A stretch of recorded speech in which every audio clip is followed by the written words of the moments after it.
Les chefs des juntes du Burkina Faso, du Mali et du Niger ont décidé de franchir une nouvelle étape dans leur union.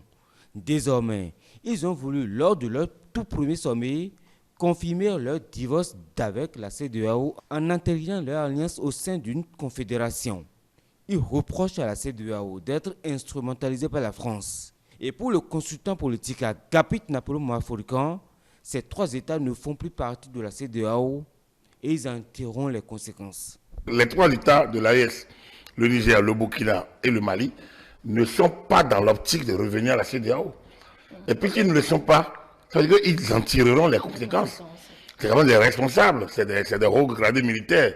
Ils ont autour d'eux des diplomates, ils ont autour d'eux une élite intellectuelle. Donc, ils ont autour d'eux des gens qui connaissent le fonctionnement des organisations. Donc, ils ont dû évaluer les conséquences de rester ou de ne pas rester.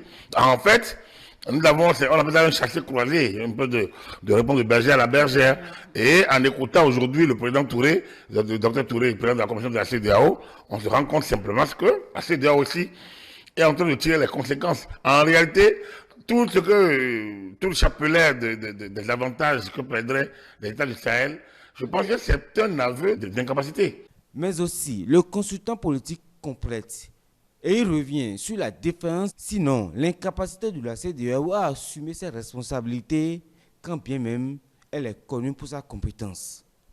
La CEDEAO, c'est quand même la meilleure organisation sous-régionale de l'Afrique, avec tellement d'expériences assez intéressantes, mais qui, à mon avis, perd les boussoles.